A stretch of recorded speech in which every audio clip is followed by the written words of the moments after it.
Hey, music community, Jeff here again. Just a quick little video to show some things that recently, as I've mentioned a lot of my videos before, I have one of those external programs that monitors my Amazon wish list, and it tells me when things drop.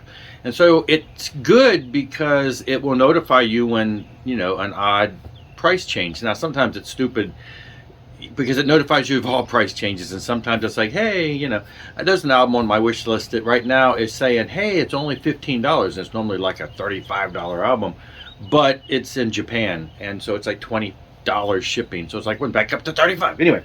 But in this case, just some handful of things. It seems weird that a handful of things on my wish list in such a short amount of time have, for one reason or another, dropped into the, you know, low down prices. And a lot of times it has to do with them being, you know, slightly defective in some way, shape, or fashion.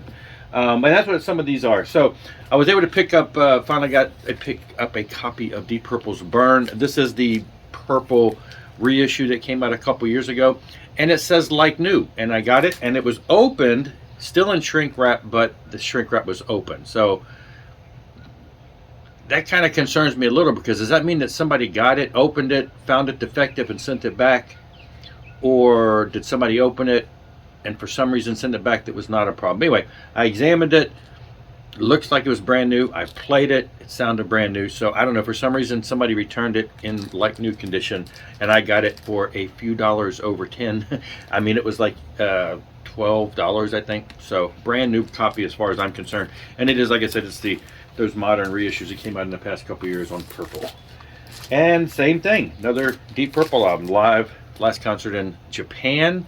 This album was originally released in '77, reissued again with the recent reissues on purple.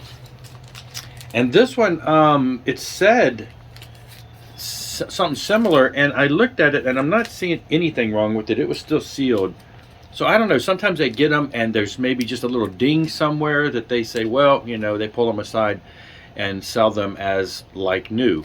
In this case, I found nothing of any damage to it. So I was happy to add this to the collection. And again, the price on this one has always been under $20. It hovers in the $18, $19 realm.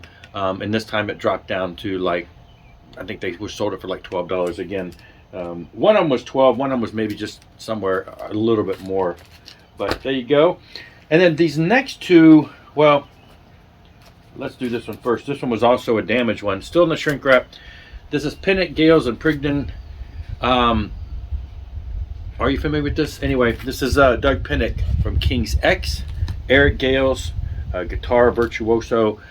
If you're not familiar with Eric Gales, he is kind of like, well, he's been around since the 90s. I have his first two albums from 91 and 92 when he was the Eric Gales Band. Not to be confused with the older artist Eric Gale. This is Eric Gales, young Tennessee guitar player. If you're into Joe Bonamassa, if you're into Stevie Ray Vaughan, any of those blues guys that sing, this is one of the new hot young guys. Well, he's, you know, he was young back in the 90s when he got together, but anyway, love his stuff. He has a new album out actually that has a video with him and Joe doing stuff together, so they do know each other.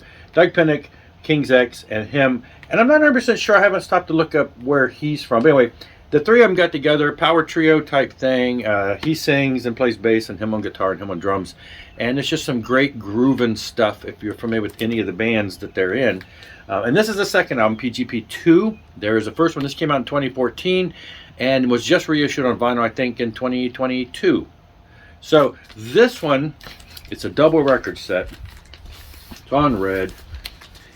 And it is always in the upper 30s, $37, I believe. And this one, I guess they know, it was still shrink wrap and everything. They had a sticker across it which peeled off some of that because it was just a sticker saying, thank you for giving it a new home. And it was basically, you know, marked as like new, still shrink wrap, but you can see here it's got a crunch on the corner maybe. So they noticed that occasionally, and then they lay it to the side that they can't sell it as new. But that's really all that was wrong with it, is just there's a bend right there.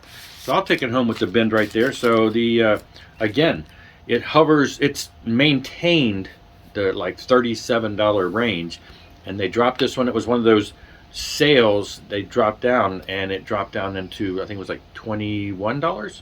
So I jumped on this. I'm looking for the first album. It's still on my wish list. It still hovers at that price. It was also reissued on vinyl in 22, so they're still fairly new releases.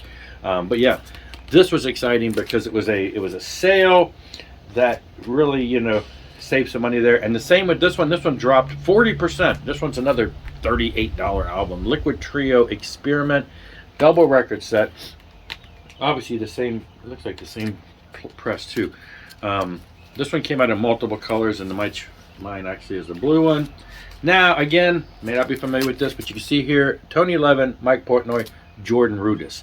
So this was the last one I needed to fill the rest of my Liquid Tension experiment. So, Liquid Tension experiment, Tony Levin, Mike Portnoy, Jordan Rudess, John Petrucci, Dream Theater, former Dream Theater.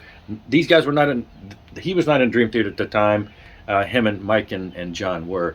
Back when they did Liquid, well, they did this too, Liquid Tension experiment. So the band got together to do a third Liquid Tension experiment album back in the day, and John Petrucci's wife went into labor, and he had to leave the studio for an extended period of time when his baby came.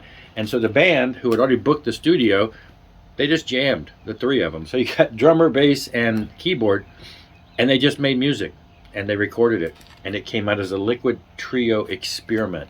So it's a little different. It's a lot of, you know, it's a lot of funky stuff. Just no guitar. But again, it was like the last album in this band's repertoire that I needed. I had the first two that have been recently reissued on vinyl, and then this is technically the third, and then the actual third album is something they did a couple years ago as something they just recorded, got back together after 20 years and put out. So this was the last one to fill the slot for having everything that the LTE band has done.